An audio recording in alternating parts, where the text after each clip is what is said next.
नमो रत्नत्रियाय। आदरणीय कल्याण मित्रहरू, वज्रयान बौद्ध शिक्षाको 227औं कार्यक्रममा यहाँहरूलाई स्वागत गर्दछु। म राजेन्द्र बज्राचार्य। आदरणीय कल्याण मित्रहरू, 226औं कार्यक्रम प्रसारण हुँदा 17 मिनेटमै यो प्रत्यक्ष प्रसारण रोकिनगएकोमा क्षमा प्रार्थीका साथ आज 227औं कार्यक्रममा 226औंमा यहाँहरूले सुन्न नसकेका चथाका बारेमा केही कुराहरू गर्दै आजको कार्यक्रमलाई निरन्तरता दिन लागि परेको छु र आजको कार्यक्रमको निरन्तरतामा यहाँहरूलाई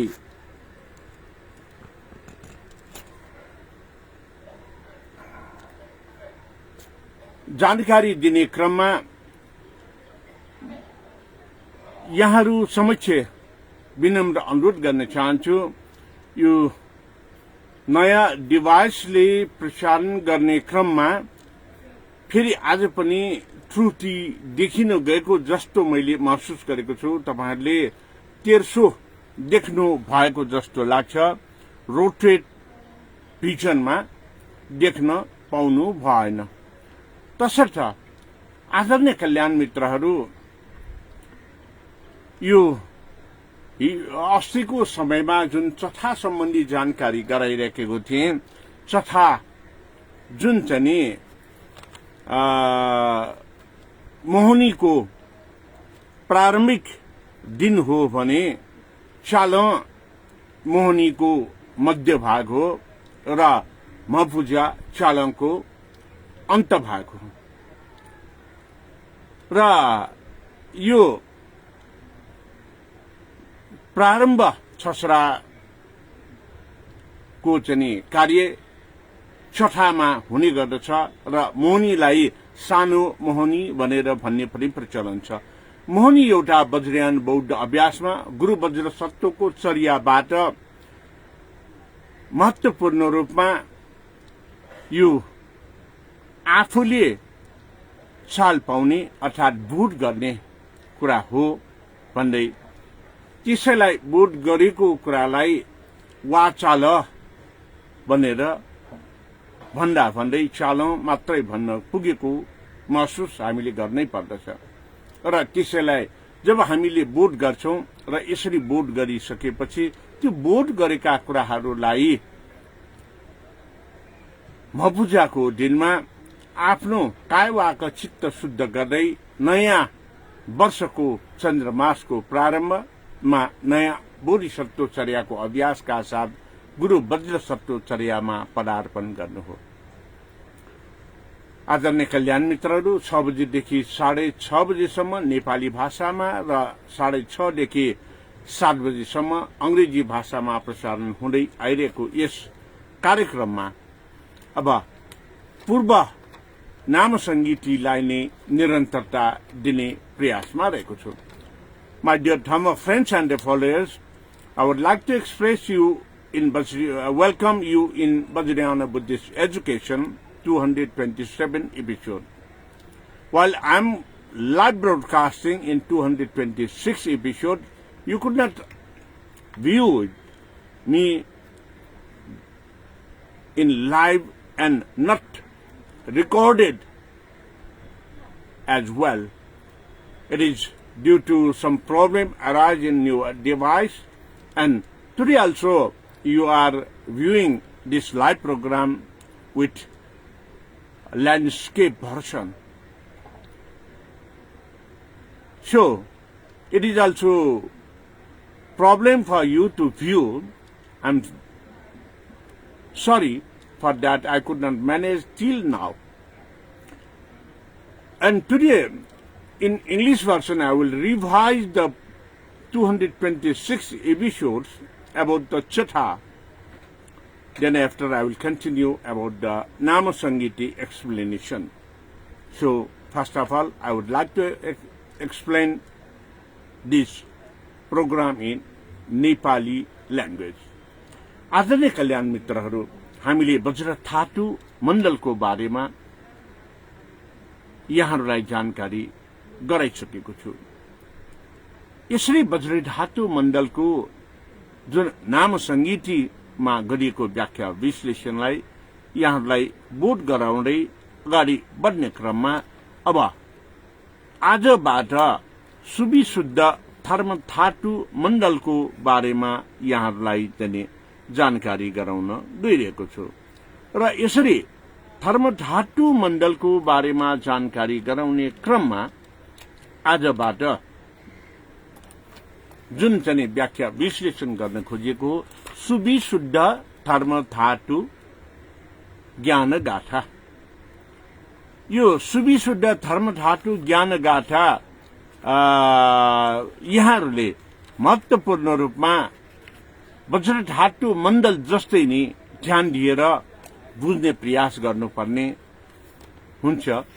किन भन्दाखेरि वज्रधातु मण्डल भनेको पञ्चबुद्धको ज्ञान हो भने धर्मधातु मण्डल भनेको पञ्चबुद्ध सहित पञ्चतारा 27 नक्षत्र अनि यो ज्ञान भनेको सप्तबार आदि सम्पूर्ण ज्ञानको एउटा महत्वपूर्ण क्षण नै यो चाहिँ सुविशुद्ध धर्मधातु ज्ञान हो। सुविशुद्ध धर्मधातु ज्ञान यो चाहिँ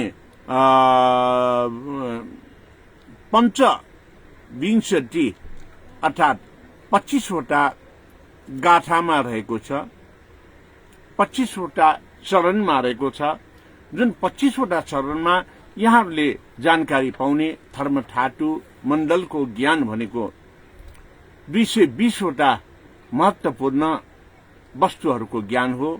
ती वस्तु अथवा विषयहरूको ज्ञान हो। यसरी 220 वटा विषयहरूमा प्रवेश गर्दाखेरि सरस्वती यहाँहरूलाई जानकारी गराउने प्रयासमा म रहने गर्दछु।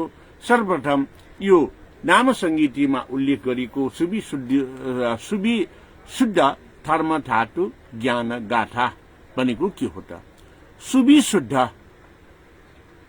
अर्थात हामी भन्छौं नि आफूले शुद्ध विचारका साथ अगाडि बढ्नुपर्छ, शुद्ध कार्य गर्दै अगाडि बढ्नुपर्छ। शुद्ध विचार र शुद्ध कार्यको ज्ञान भनेको नै हामीले धर्मधातु मण्डलको विशेष जानकारी पाउन सकेको खण्डमा मात्रै हामीले अग्रसर हुन सक्छौं। तसर्थ यो धर्मधातुको चाहिँ ज्ञान प्राप्त गर्नको निमित्त हामीले महत्वपूर्ण रूपमा वज्रधातु मण्डलको पञ्चबुद्धको ज्ञान त प्राप्त गरिसकेका छौं। अब धर्मधातु मण्डलको यो ज्ञान गाथाको पहिलो हरफमा के उल्लेख गरेको हामीले पाउँछौं भन्दाखेरि महावैरोचन बुद्ध महामौनी महामुनि महामन्त्र नयोद्भूतो महामन्त्र नयात्मक। हुन त यो पौराणिक ग्रन्थ नाम संगीतीमा पहिलो हरफ पहिलो पंक्तिमा यो महावैरोचनलाई नराखिकन हामीले अन्य गाथाहरू पनि उल्लेख गरेको पाउँछौं। तर महावैरोचन यो को बारेमा नै हामीले सर्वप्रथम बुझ्ने प्रयास गर्नुपर्दछ। किन भन्दाखेरि वैरोचन बुद्ध निक्लेश स्वभावको वैरोचन बुद्ध यो चाहिँ शून्यताको ज्ञान वैरोचन बुद्धत्वको महत्वपूर्ण ज्ञान प्राप्त गर्ने यो भनेको महामौनी महामुनिको ज्ञान। महामौनी महामुनिको ज्ञान भनेको महामुनि भनेको बुद्धको शून्यताको स्वरूप हो। महामुनि भनेको बुद्धको निक्लेशताको महत्वपूर्ण क्षण हो। र यसरी यो महामुनि अर्थात जाने महामुनि र महामौनी शून्यता र शुद्धताको ज्ञान भनेकै वैरोचनको निक्लेश ज्ञान हो भन्ने कुरा हामीले बुझ्नुपर्छ।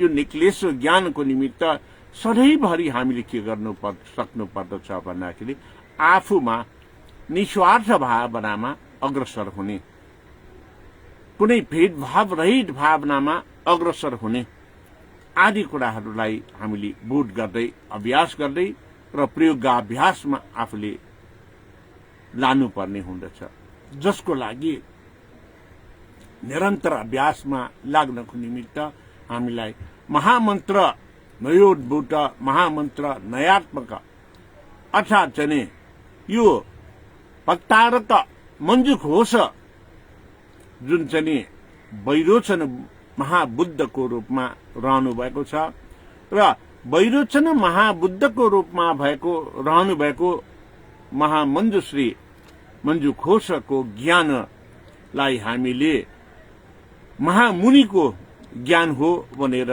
भन्ने गरेको यो नामसङ्गीतिबाट हामीले थाहा पाउन सकिन्छ।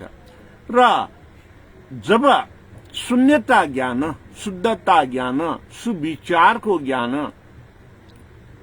हामी निक्लेशको ज्ञानमा अगाडि बढ्छौं, यो अगाडि बढ्नको निमित्त निरन्तर रूपमा हाम्रो अभ्यासले बुद्धका ज्ञानहरू, बुद्धका गुणहरूलाई सम्झिन एउटा मन्त्र मार्गको प्रयोग हुने गर्दछ र यो मन्त्र मार्गको प्रयोगलाई नै महामन्त्र साधनाको रूपमा जुन चाहिँ महाबुद्धको स्वरूपमा वैरोचन बुद्धले धारणा गर्नुभएको हो भन्ने कुरा हामीले बुझ्नु पर्दछ। र यसरी भट्टारक महामञ्जुश्री मञ्जुघोष जुन चाहिँ पञ्चकुल मध्ये तथागत कुलका हुनुहुन्छ र पञ्चकुल मध्ये तथागत कुलका महावैरोचन यो मध्य भागमा रहनुहुने गर्दछ र हामीले महाचैत्य अथवा कुनै पनि चैत्यमा वैरोचन कुरा बुद्धलाई हेर्न देख्न पर्दाखेरि यो गर्भ गृहलाई नै महावैरोचनको रूपमा वज्रधातु मण्डलमा हामीले देख्न सकिन्छ। तर धर्मधातु मण्डलमा ज्ञान प्राप्त गर्ने बेलामा यो महावैरोचनको कुरालाई हामीले जब बोध गर्ने गर्छौं त्यो बेलामा छुट्टै मूर्ति प्रतिबिम्बित हुने गर्दछ। तसर्थ मञ्जुघोष अर्थात् महावैरोचन बुद्धको ज्ञान भनेको श्रावक बुद्धको ज्ञान, प्रत्येक बुद्धको ज्ञान र अर्हत भएर देव मानव ऋषिको महत्वपूर्ण ज्ञान प्राप्त गर्दै महामुनिको ज्ञान प्राप्त गर्ने एउटा क्षण हो। यो प्रत्येक बुद्धको ज्ञान भनेको के हो त? हामीले बुझ्नुपर्ने कुरा यस्तै कुराहरूबाट हुने गर्दछ। प्रत्येक बुद्धको वास्तविक गुरु हुँदैन, प्रत्येक बुद्धको वास्तविक शिष्य पनि हुँदैन, तर श्रावक यानको गुरु हुने गर्दछ, महायानको गुरु हुने गर्दछ, वज्रयानको गुरु हुने गर्दछ। तत्कालीन बुद्धकालीन समयमा हामीले श्रावक यान, प्रत्येक बुद्ध यान र सम्यक सम्बुद्ध यानको कुरामा हामीले जानेका थियौं, बुझेका थियौं र पढेका थियौं। श्रावक यान श्रवण गर्ने र श्रवण गराउने। प्रत्येक बुद्ध यान भनेको कसैबाट ज्ञान प्राप्त नगरिकन स्वयंले अध्ययन अनुसन्धान गरेर ज्ञान प्राप्त गर्ने बुद्धलाई नै प्रत्येक बुद्ध भनेर भन्ने गर्छ। यसरी स्वयंले प्राप्त गर्ने ज्ञानको आधारमा बुद्ध बन्ने हुँदाखेरि उहाँ प्रत्येक बुद्धको शिष्य बनाउने विचार हुँदैन। तर पनि समय समयमा आफूले अग्रसरता श्रावक यानको ज्ञानबाट प्राप्त गरेको हुन सक्ने हुँदाखेरि शिष्य बनाउँदै अभ्यास र अभ्यस्त भएर अगाडि बढ्ने हुँदाखेरि प्रत्येक बुद्धको पनि सही ढंगमा शिष्य बनाउँछु, अरूलाई ज्ञान दिन्छु भनेर नभने तापनि प्रयोगाभ्यासमा चाहिँ अगाडि बढ्ने बेलामा अभ्यस्त भए हुँदै बुद्धत्वको मार्गमा मार्गस्थ हुने बेलामा आफूले प्राप्त गरेका ज्ञानहरू यो निरन्तर अभ्यास र अभ्यस्त हुँदै जानकारी गराउँदै जाने हुँदाखेरि त्यो अवस्थामा सामान्य रूपमा शिष्यहरू पनि हुने गर्दछ। सम्यक सम्बुद्ध भनेको सर्वज्ञता प्राप्त तथागत बोधिसत्वचर्या भन्दा पनि माथि गुरु वज्र सत्वमा चर्यामा रहने सर्वज्ञता हासिल गरेको बुद्धलाई नै सम्यक सम्बुद्ध भनेर भन्ने गर्दछ। तसर्थ तथागत वैरोचन मञ्जुघोष प्रतारक मञ्जुघोष सम्यक सम्बुद्धको महत्वपूर्ण क्षण हो र महामुनि गोचने ज्ञानबाट प्रख्यात हुनुभएका वैरोचन बुद्धको महत्वपूर्ण ज्ञान मन्त्रयान र मन्त्रनयबाट हुने गरेको कुरा यस पहिलो पंक्तिमा अर्थात् सुविशुद्ध धर्मधातु मण्डल ज्ञान गाथाको पहिलो पंक्तिमा उल्लेख गरेको हामीले पाउँछौं र दोस्रो पंक्तिमा दश पार मिटा प्राप्तो दश पार मिटा श्रेय दश पार मिटा शुद्धि दश पार मिटा नय। मैले अघि भने यहाँलाई जानकारी गराए जब श्रावक यानको ज्ञान प्राप्त गर्दै महायानका 10वटा पारमिताका ज्ञानहरू समेत पारंगत हुँदै अग्रसर हुने गर्दछ। यो अग्रसर अथवा पार भएर जाने अवस्था नै यहाँ प्रतिबिम्बित गर्न खोजिएको हामीले पाउँछौं। दश पारमिता प्राप्त भनेको 10 पारमिताको ज्ञान प्राप्त भएका 10वटा ज्ञानको चाहिँ आश्रयमा साधना गरेर अगाडि बढिसकेका जुन पारमिताको ज्ञानबाट सम्पूर्णता प्राप्त गरिसकेको ज्ञानी बुद्धिमानी व्यक्ति नै शुद्धताका साथ सुविचारले अगाडि बढ्न सक्छ। 10 पारमिता भनेपछि दान पारमिता, शील पारमिता, शान्ति पारमिता, वीर्य पारमिता, ध्यान पारमिता, प्रज्ञा पारमिता, त्यसै गरेर बल पारमिता, उपाय पारमिता, प्रणिधि पारमिता र ज्ञान पारमिता। यसरी 10वटा पारमिताबाट पारंगत हुनु भनेको ज्ञान पारमिताको तहबाट समेत पूर्णता प्राप्त गरिसकेको यो अवस्थाको ज्ञान भनेको नै सुविशुद्ध ज्ञानको पर्याय हो भन्ने कुरा यहाँहरूले बुझ्न सकिन्छ। त्यसैले प्रतारक मञ्जुघोष सर्वप्रथम त उहाँले उत्तम विचारका ज्ञानहरू बोधिचित्त उत्पत्तिका साथ अग्रसर हुने गर्दछ जुन अवस्थालाई लोकेश्वरको अवस्था भनेर भन्ने गरिन्छ। लोकेश्वर अवस्थामा प्रतिपादित जुन चाहिँ प्राचीन सिद्धान्त र ज्ञानहरूलाई पालना गर्दै अगाडि बढ्ने गर्दछ र अरूको हित र कल्याणमा लागि पर्ने गर्दछ।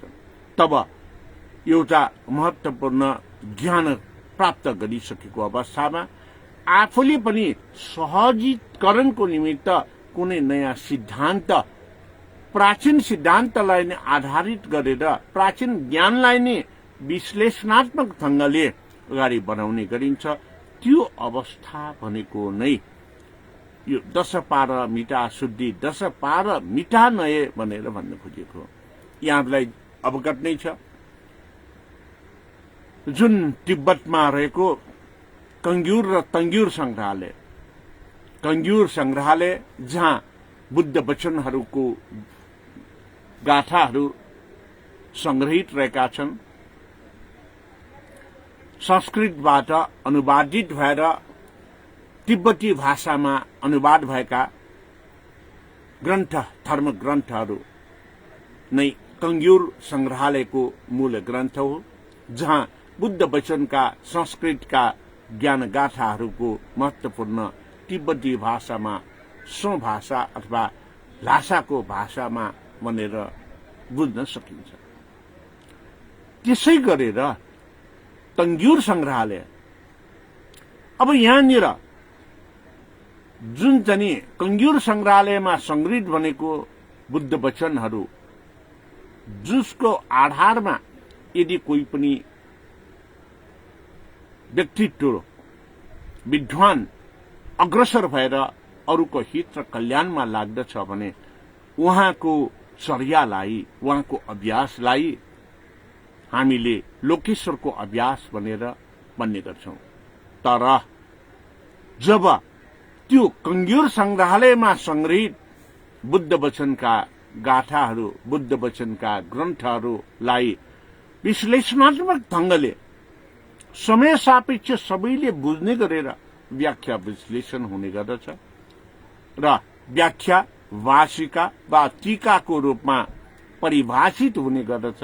त्यसरी व्याख्या विश्लेषण अर्थ भाषिका टीकाको रूपमा जुन चाहिँ विश्लेषण गरिएको अथवा विश्लेषण गर्ने व्यक्तित्व भनेको नै बोधिसत्व चर्यामा रहेको यो चाहिँ लोकेश्वर मात्र नभइकन आर्यावलोकितेश्वर र यो चाहिँ बोधिसत्वको तहमा पुगेको हुने गर्दछ र यसरी यो व्याख्या विश्लेषण गरिएको ग्रन्थहरूको संग्रह नै तंग्युर संग्रहालय हो र तंग्युर संग्रहालयको व्याख्या विश्लेषणमा रहेको धर्म ग्रन्थहरूलाई जब आफूले अभ्यास गर्दाखेरि जुन अभ्यासबाट अभ्यस्त भएर त्यसका राम्रा पक्षहरूलाई निरन्तरता दिने, राम्रा पक्षहरूलाई अरूलाई चाहिँ जानकारी दिने, राम्रा पक्षहरू अरूलाई जानकारी गराएर बोध गराएर बोधिसत्व चर्यामा निरन्तरता दिने कार्य गर्दछ। त्यो बेलामा तथागत बोधिसत्वको अभ्यासमा हुने गर्दछ र तथागत बोधिसत्व भनेको नै गुरु वज्रसत्वको चर्या हो। तसर्थ आदरणीय कल्याण मित्रहरू, यसरी हामीले यो 10 पारमिता प्राप्त, 10 पारमिता श्रेय, 10 पारमिता शुद्धि, 10 पारमिता नय अर्थात 10 पारमिताको ज्ञानलाई बुझेर बुझाएर अभ्यास गरेर अग्रसर हुनु भनेको नै सुविशुद्ध धर्मधातु ज्ञानको अभ्यास गर्नु हो र अग्रसरता दिनु हो। मैले अघि बोधिसत्वको साथमा आर्यावलोकितेश्वर भनेर चाहिँ पनि जानकारी गरे। बोधिसत्व भनेपछि शुद्ध रूपमा यसलाई ज्ञान चर्याको रूपमा लिने गर्दछ भनेपछि आर्यावलोकितेश्वर भनेपछि नेपाल मण्डलको जुन चाहिँ वज्रयान बौद्ध परम्परा अनुसार आर्यावलोकितेश्वरमा 4 जना महत्वपूर्ण आर्यावलोकितेश्वरहरू यहाँले प्राप्त गर्नुहुनेछ। विषयगत रूपमा 4 जना यो चाहिँ आर्यावलोकितेश्वर बोधिसत्वको रूपमा यहाँहरूले महसुस गर्नुहुनेछ र विषयगत रूपमा 4 वटा महत्वपूर्ण विषयमा यहाँहरूले जानकारी प्राप्त गर्नुहुनेछ। आर्यावलोकितेश्वर अमोघ पास लोकेश्वर, जसलाई प्रचलित नेपाल भाषामा जनबहाद्य भनेर भन्ने गर्दछ र आर्यावलोकितेश्वर अमोघ पास लोकेश्वरको साथमा सप्तलोचनी तारा र आर्य तारा रहने गर्दछ अर्थात श्वेत तारा र हरित तारा रहने गर्दछ। श्वेत तारा सुविशुद्ध ज्ञानको प्रतिबिम्ब हो भने आर्य तारा, हरित तारा सुविशुद्ध ज्ञानलाई सुविचारका साथ अरूलाई महत्वपूर्ण रूपमा सत्मार्गमा र दुःखबाट मुक्त गराउने ज्ञानको रूपमा लिने गर्दछ। श्वेत तारा सप्तलोचनी ताराको रूपमा रहने गर्दछ र सप्तलोचनी ताराको रूपमा रहने हुँदाखेरि सम्पूर्ण स्थानहरूको ज्ञान प्राप्त गर्न सकिने अभ्यास नै श्वेत ताराको हुने गर्दछ र सुविचारको रूपमा शुद्ध विचारको रूपमा ज्ञान प्राप्त गर्ने महत्त्वपूर्ण ज्ञान श्वेत ताराको ज्ञानबाट हामीले प्राप्त गर्छौं। हरित तारा जसले दुःख पाएकाहरूलाई दुःखबाट कसरी मुक्त गर्ने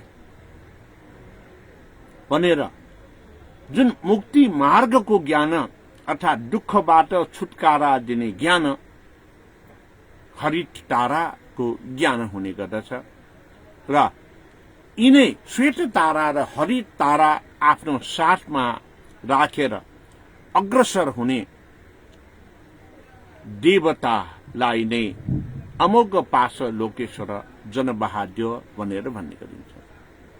अमोघ पाश लोकेश्वर जनबहाद्य अमिताभ बुद्धको कुलमा हुने गर्दछ। तसर्थ प्राचीन समयमा जनबहाद्य रक्तवर्ण रातो स्वरूपमा थिए।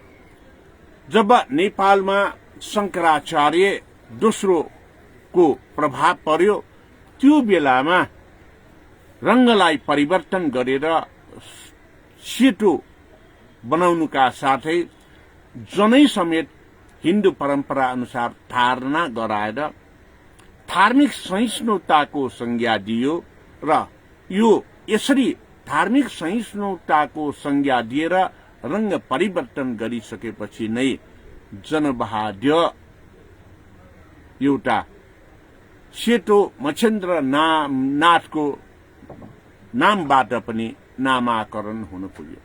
जनबहाद्य अमोघ पाश लोकेश्वर भनेको यो महत्वपूर्ण रूपमा मृत्युदेखि जन्मसम्मको सहजीकरणको देवताको रूपमा रहने गर्दछ।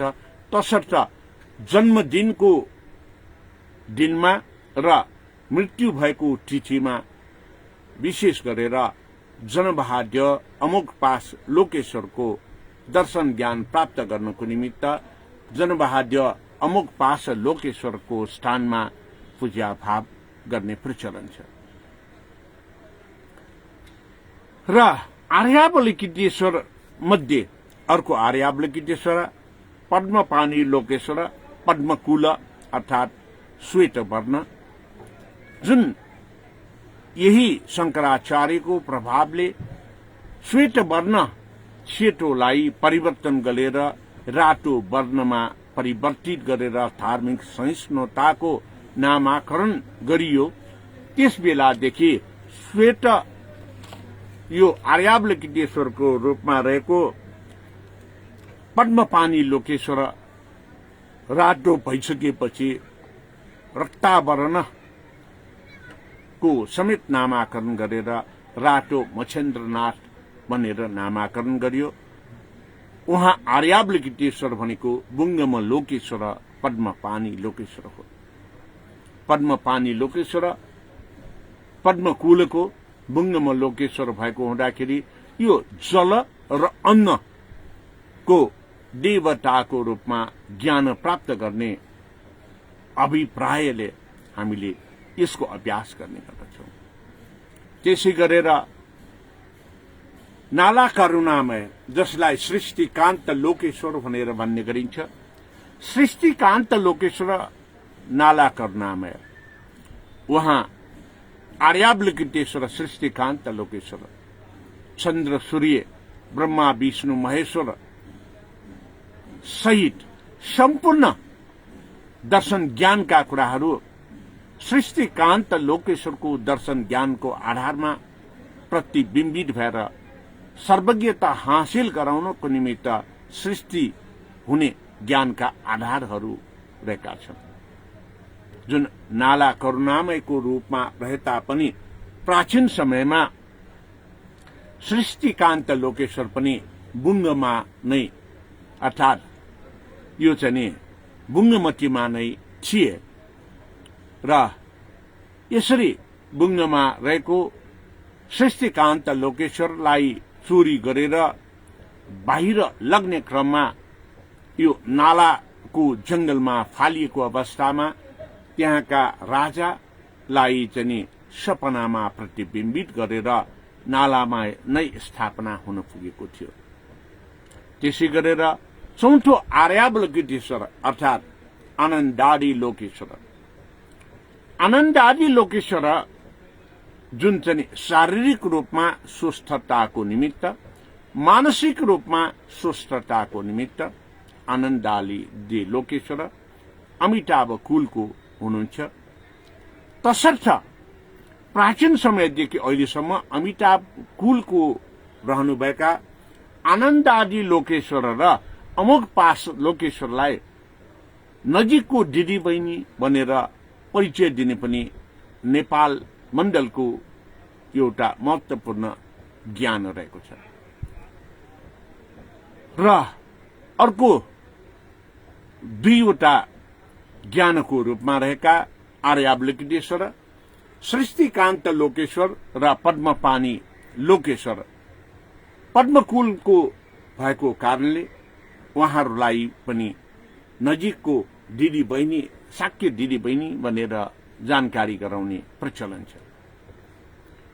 तसर्थ यी चार आर्यावलोकितेश्वर, आनन्दादि लोकेश्वर जीवन यापनमा निरोगिताका साथ अगाडि बढ्नको निमित्त, पद्मपानी लोकेश्वर जीवन यापन गर्दाखेरि यो चाहिँ आफ्नो शारीरिक स्वस्थताको निमित्त, जल र अन्न प्राप्तिको निमित्त,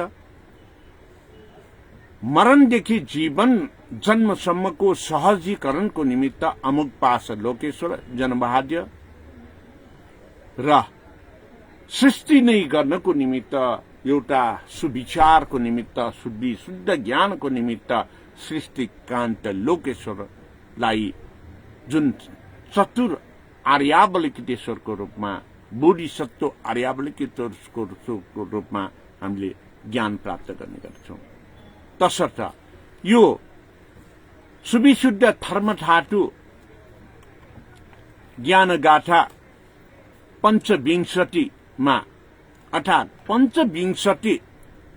25वटा हरफमा रहेको शुद्ध विचार, शुद्ध ज्ञानको गाथाको दोस्रो पंक्तिमा रहेको दश पारमिता प्राप्तो, दश पारमिता श्रेय, दश पारमिता शुद्धि, दश पारमिता नय।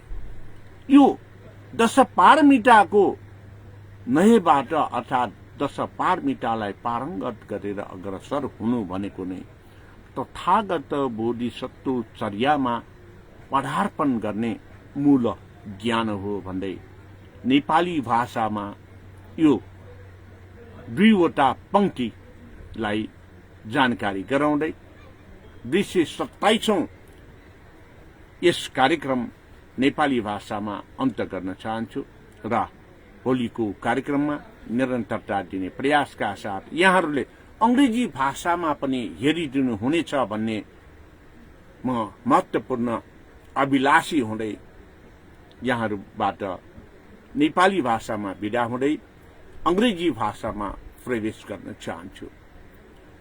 I welcome all my Dhamma friends and their followers.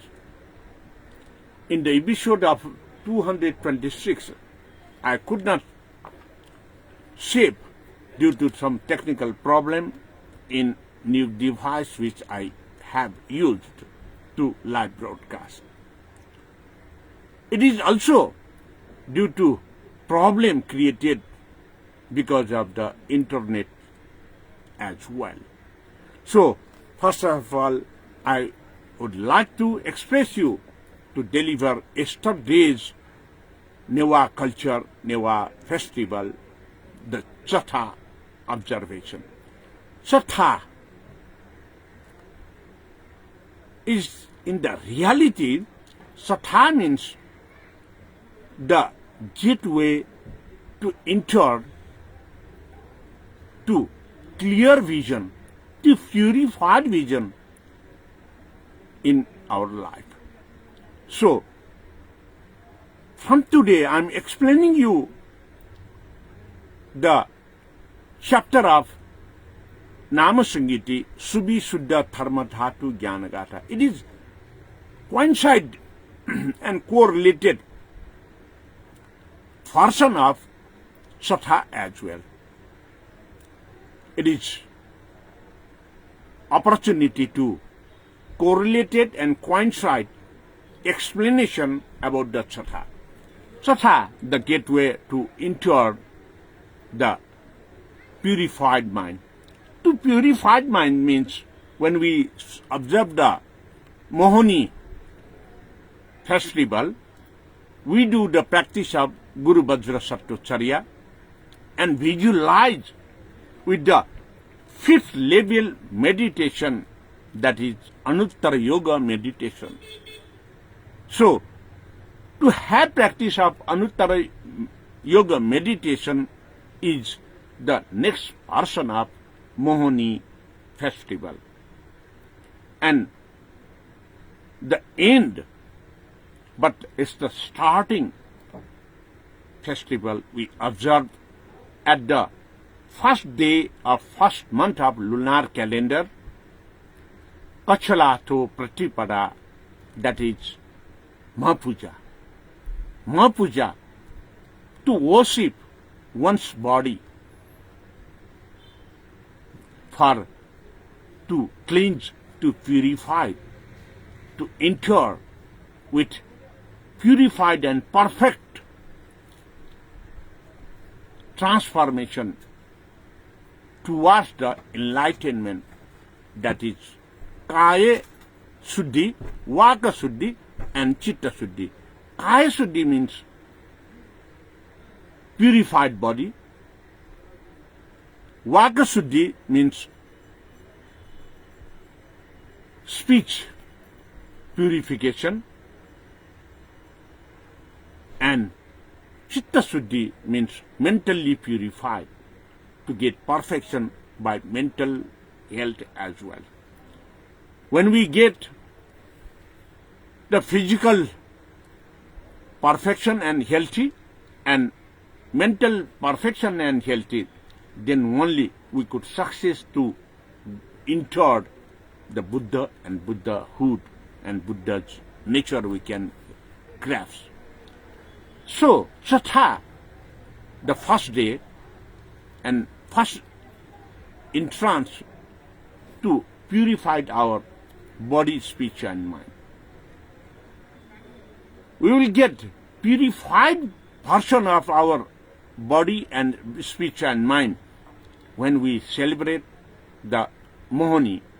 Then after we transform our body, mind and speech to the Bodhisattvacharya, the enlightenment at the period of Mahapuja. So, according to the Vajrayana practice of Nepal Mandal, it is regularly we observe on the same day of 7 days of the week. Yesterday, the day is Friday. So, we observe, we celebrate the Chala of Mohani also in the same day, Friday. And we purified out our body, speech and mind, that is Mahapuja, also we observe in the Friday. Due to vested interest of non-Buddhists, there will be some given problems to observe in the same day. It is also, in this year also, seems the same. Mahapuja, they have 1 day prior celebrated according to the Hindu text doctrine on the Thursday.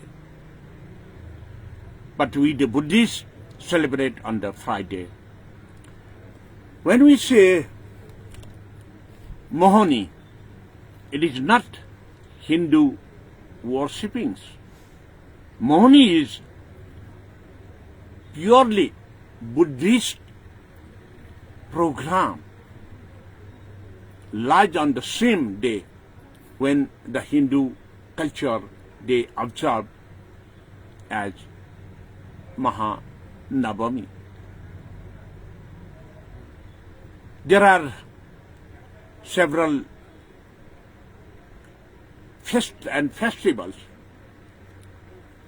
which observed on the same day with different version of religious faith. Just like yesterday, Chaturthi, according to the Hindu texts and mythology, they observe as Ganesh Chaturthi yesterday.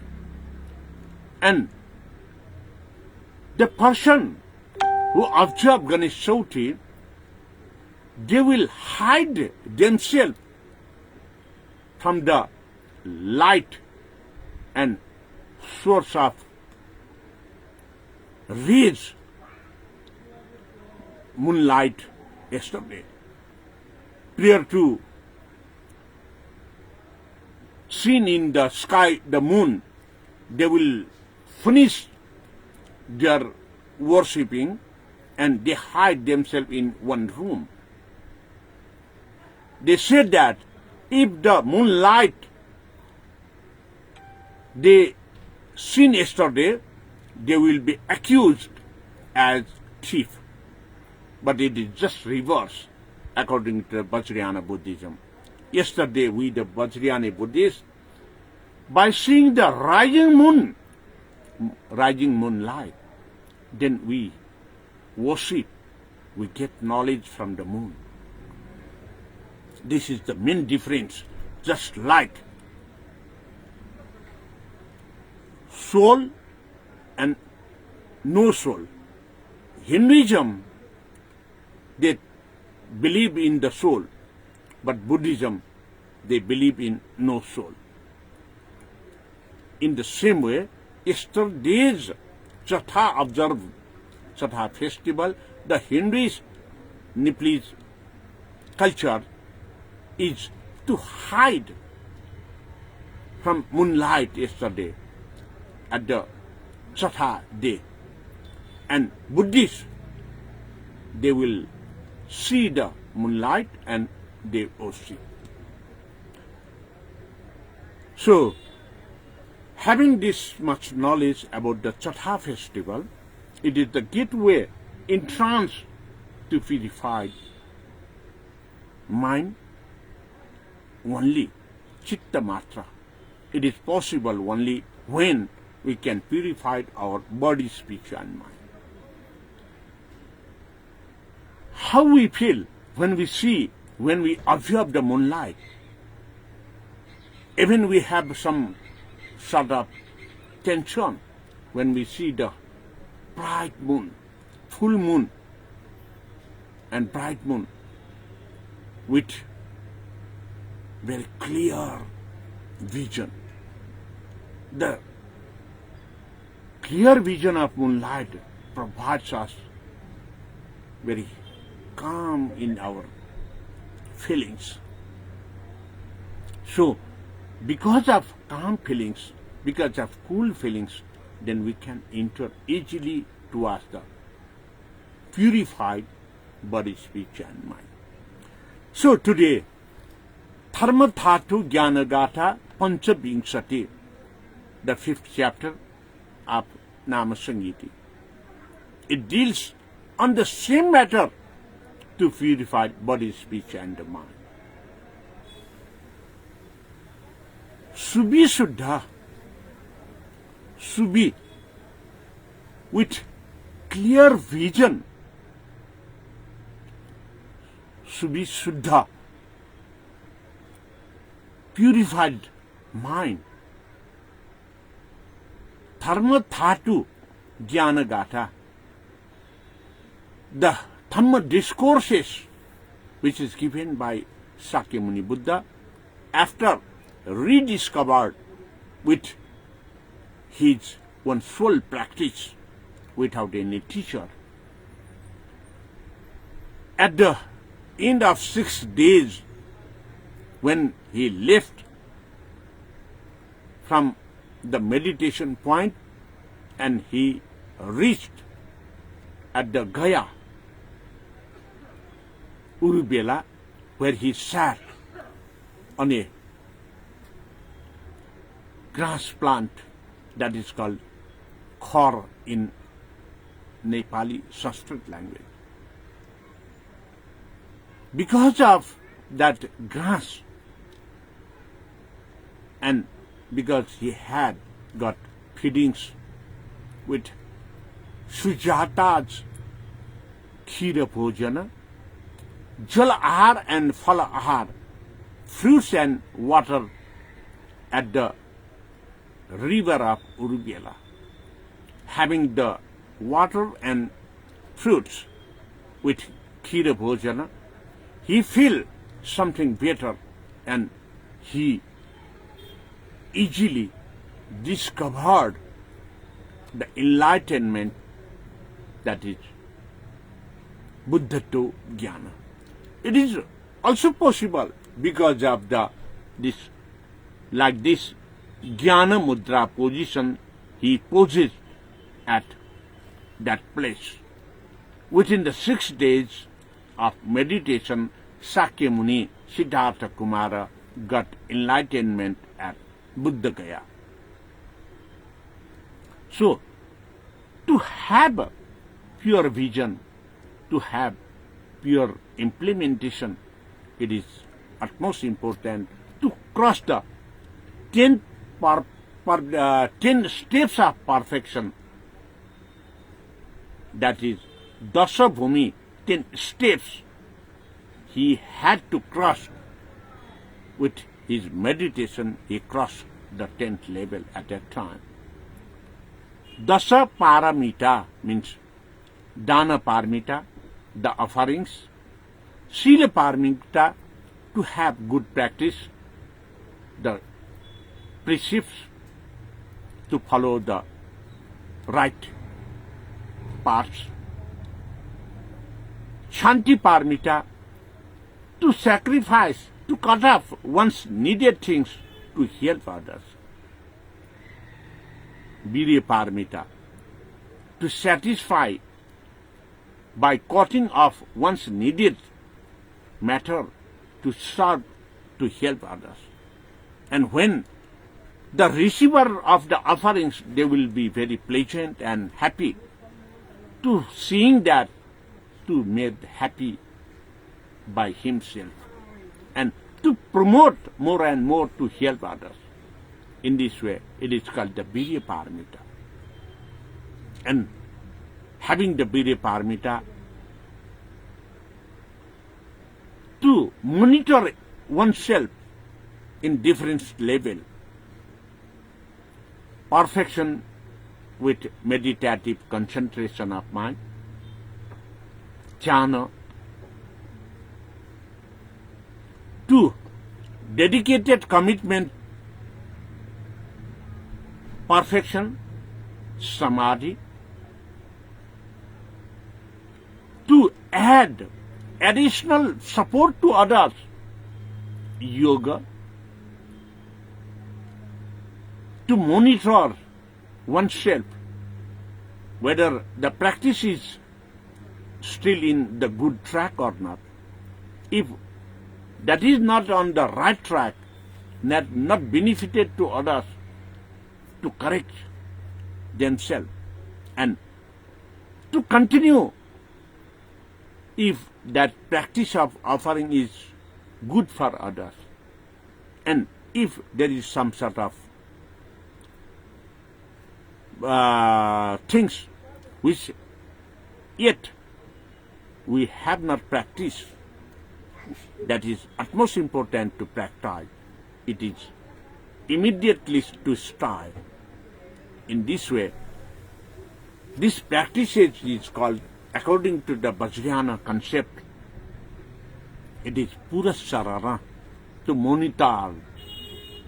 monetize for the better upliftment and better serving to the help to the sentence being as well, not only for the sentence being, for the protection and preservation of nature and natural environment too. And then after, when we crossed that Purusharan level, that level is, we reached to the Yoganattara, which is also we known by Anuttara Yoga practice. So Anuttara Yoga practice we could observe because of Pattaraka Manjukosha. Pattaraka Manjukosha means that is the level of stage which crossed by the Tathagata Bodhisattva Charya, that is called the Guru Vajrasattva level. When we reach the Guru Vajrasattva level, that is the main destination point to cross, to enter the Buddhatva enlightenment. So, Mahabhairocana Buddho Mahamuni Mahamuni Mahamantra Nayodita Mahamantra Nayatmaka. The knowledge of Mahabhairocana Bodhisattva Pattaraka Manjukosha is the central focus, the main leading source of knowledge to lead the five Buddhas. Vairocana Buddha knowledge is purified without any color. We know that there is no color in water. The color of Vairocana Buddha is just like the watercolor, and his knowledge of helping others is without any disparity, without any variation. He do help for all the sentence means to bring up them in equal level with supporting the equality method. So because of Vairocana Buddha, the knowledge of Vairocana Buddha, we could success to walk on the 10 paramitas, the perfection in 10th level. That is why we say Dasa paramita prapto, Dasa paramita shraya, Dasa paramita suddhi, Dasa paramita naya. When we got 10 perfection, it is the optimum level of Mahayana, Bodhisattvayana. Mahayana Bodhisattvayana, we know that Sarvajana Hitaya, Sarvajana Sukha is the main slogan or main destination of Mahayana. To be a Bodhisattvacharya, it is the great and destination of the mission. Sarvajana, to help all the sentient beings. Sarvajana Hitaya.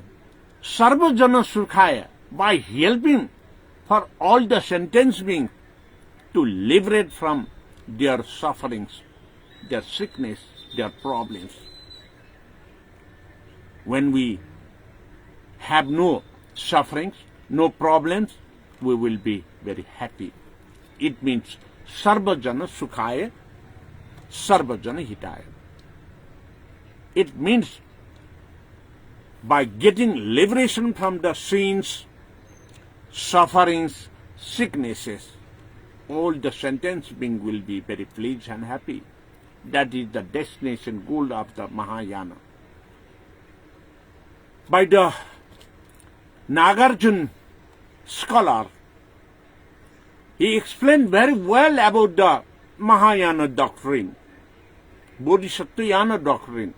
Elaborately he described it is as the doctrine of Madhyamika Buddhist education.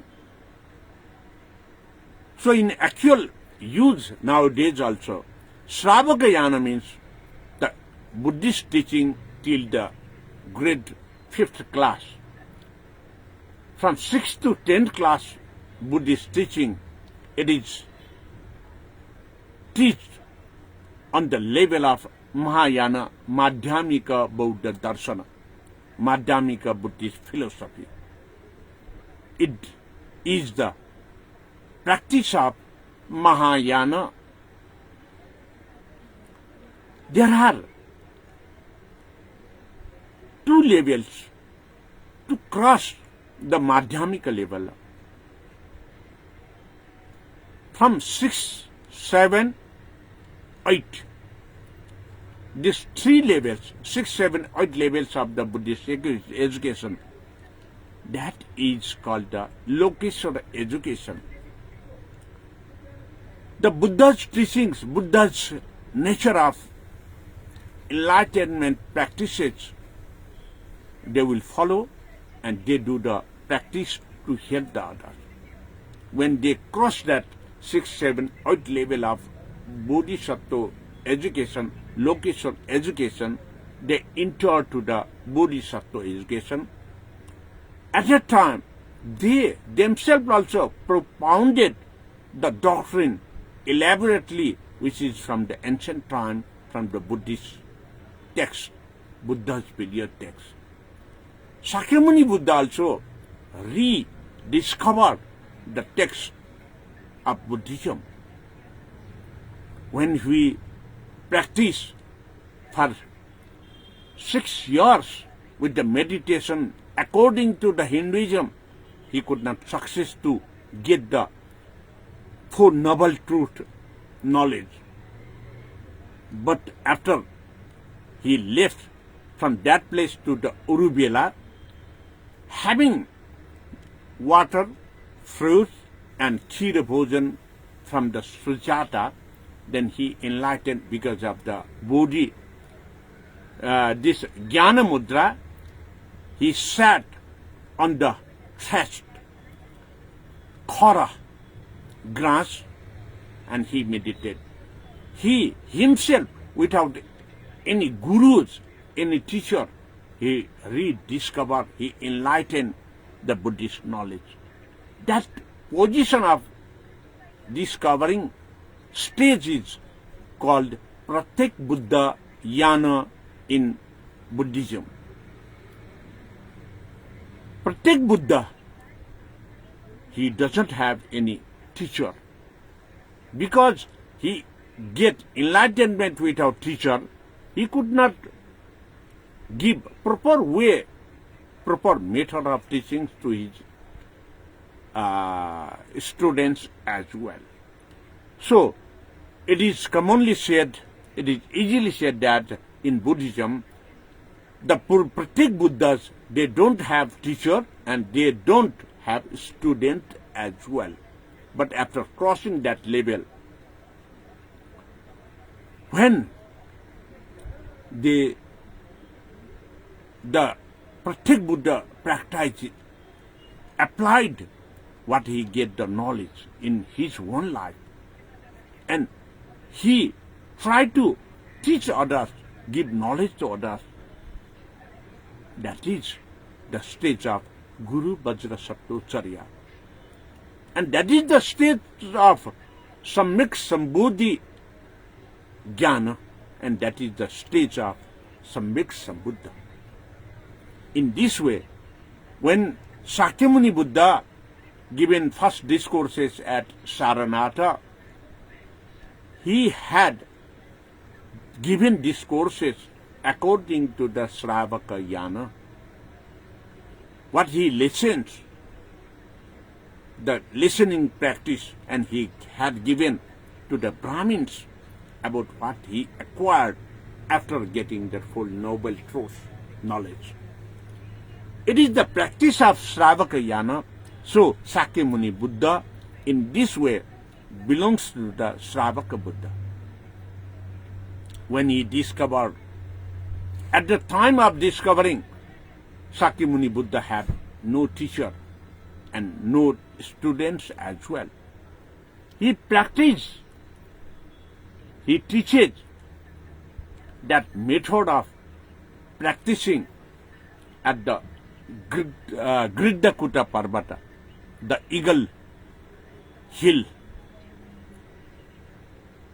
where he teaches mostly on the request of Ananda Bhikkhu about the wheel of life. When Sakyamuni Buddha taught to Ananda Bhikshu about the wheel of life, theoretically, Ananda Bhikkhu expressed his vision that, oh, it's very easy to understand the wheel of life. Just the life cycle of the sentence rings. At that time, Buddha again awakened and he remarked to Ananda Bhikshu that I myself, Buddha said that I myself could not understand very well about the wheel of life. But it is very difficult task to understand the wheel of life. So, please do the sketching and placement of the different subject matter, different things, which is we can visualize on the wheel of life. At that time, the Eagle Hill, Gaddakura Parvata, Sakyamuni Buddha ordered to Ananda Bhikkhu to make the wheel of life mandala, place the different items, just like in the center, snake, cock, and the pig, which symbolizing loss, hatred, and the greediness. On the outer circle, the 12 sections, which we do the activities during our life, during the period of 12 months. In the middle, there are upper side 3 sections and lower side 3 sections, the 6 realms: animal realm, ghost realm, human realm, God's realm, and sin place in such a way. By creating the mandala, the teaching given to Ananda Bhikkhu, that is the practicable teaching. He created, the Sakyamuni Buddha created an explanation doctrine to teach. It is the practice of Bodhisattvacharya, that is the practice of Mahayana. So, then after Sakyamuni Buddha, because of explanation doctrine created according to the text and the doctrine base, design based teachings of wheel of life, it is because of this explanation, creation of the new doctrine with explanation. So Sakyamuni Buddha, in this position, he was the Mahayana position. Then after Sakyamuni Buddha, in 3rd discourses, he had given discourses with mantra naya, tantra naya, jantra naya, and yantra naya, with spell word mantra, with tricks and technique, the tantra, with making the iconographs and idols and the designs, the prototypes, with creation of big monastery. He teaches at Dhanyakataka Parvata. This is the real practice of Guru Bajracharya. That's why Sakyamuni Buddha, in this stage, when he had given the discourses at Dhanyakataka Parvata, it is the real practice of Vajrayana. We know that when we will born at a time, immediately there will be the reaction and given name. Oh, the child was born. Then immediately after seeing the organ, then it is said, daughter was born or son was born, the second name. In this way, Sravakayana, Mahayana, and Vajrayana is the given name with the practices with the different aspects applied application level of practice of Buddhism is called the Vajrayana. So, my dear Dharma friends and followers, with these two paragraphs of dharmadhatu Jnanagatha Panchavinshati, Subisudha dharmadhatu Jnanagatha Panchavinshati is the first and second paragraph I have explained for you, along with the correlated subject matter. Just yesterday we celebrated, we observed the practice of Satha. So I would like to end today's program in this position, and I will continue tomorrow as well in 228 episode. So, my dear Dhamma friends and the followers, please stay with me tomorrow also at 6 Nepal Standard PM time, evening time, to 7 PM Nepal Standard time. Thank you very much. Have a good night, sound sleep. Bhavatu Sarvamangala.